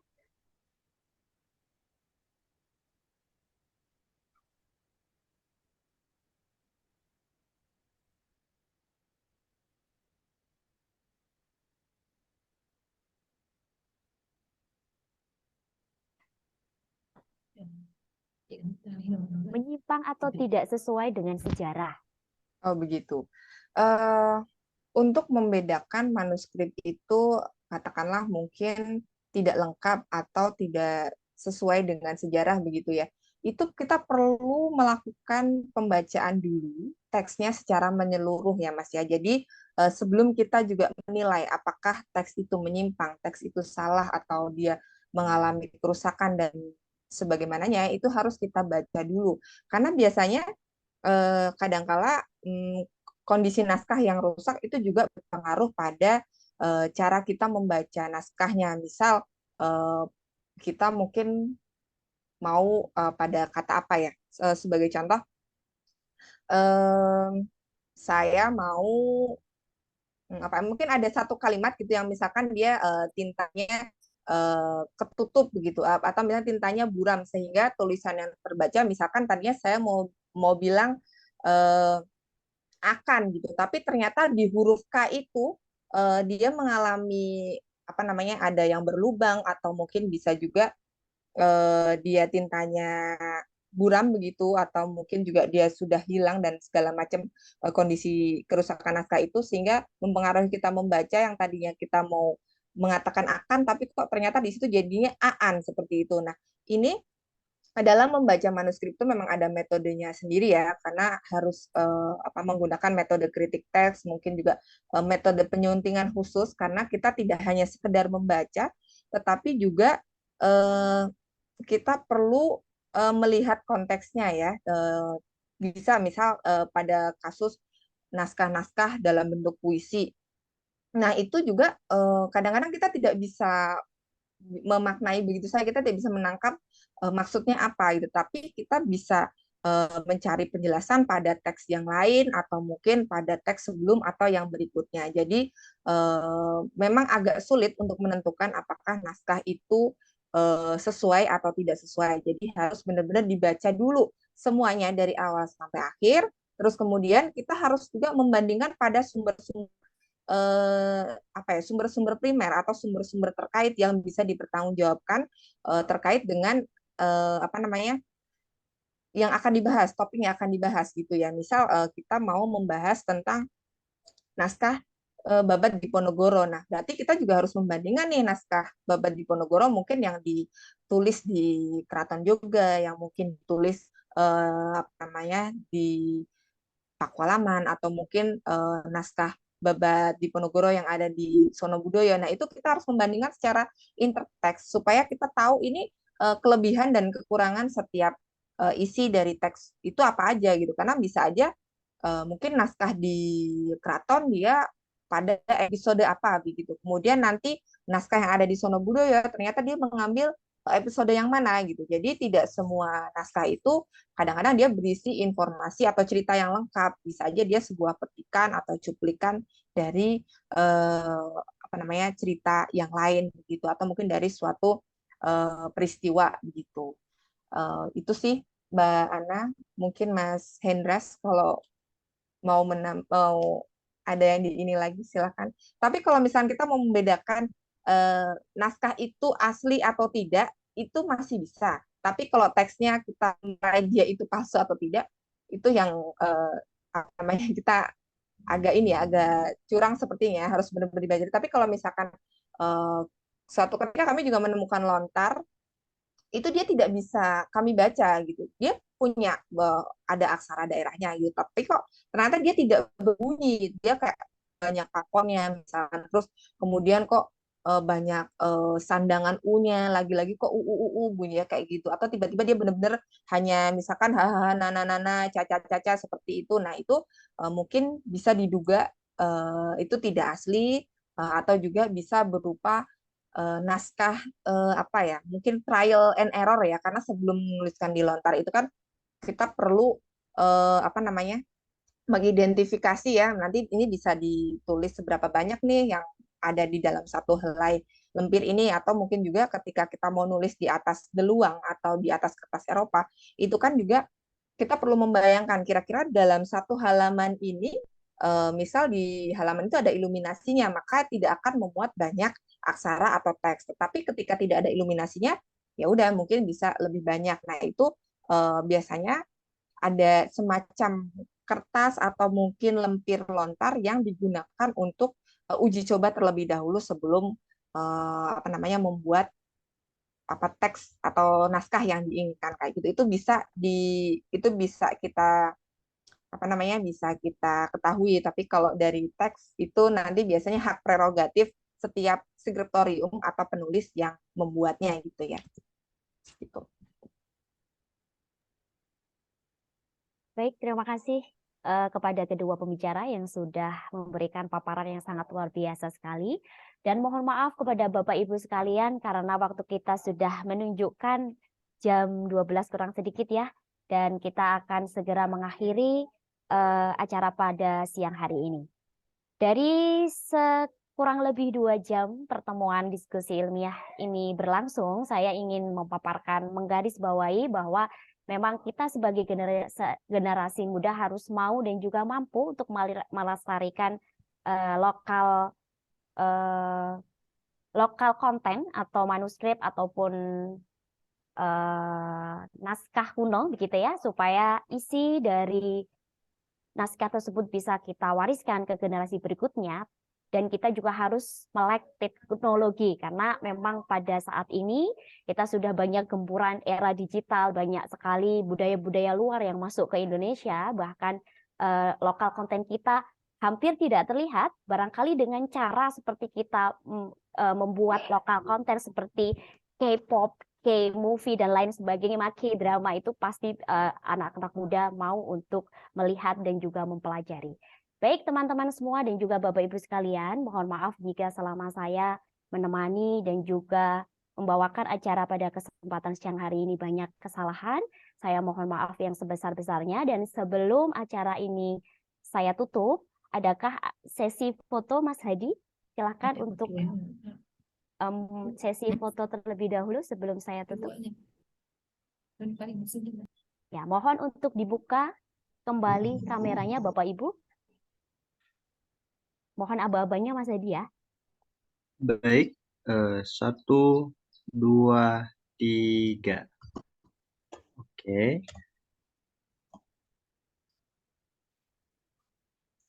Sekali lagi.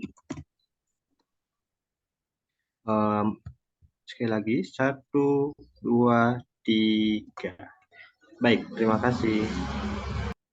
Baik, terima kasih Bapak Ibu yang sudah selama 2 jam ini fokus ya untuk melakukan acara pada hari ini, dan saya mohon maaf yang sebesar-besarnya. Untuk acara ngaji naskah yang ke-8 bulan depan kami akan infokan kembali pada tanggal dan juga jamnya. Baik, terima kasih Bapak Ibu sekalian. Saya akhiri acara pada siang hari ini. Marilah kita tutup acara pada kesempatan siang hari ini dengan membaca lafal hamdalah bersama-sama. Alhamdulillahirrahmanirrahim. Terima kasih. Wabillahi taufiq wal hidayah. Wassalamualaikum warahmatullahi wabarakatuh.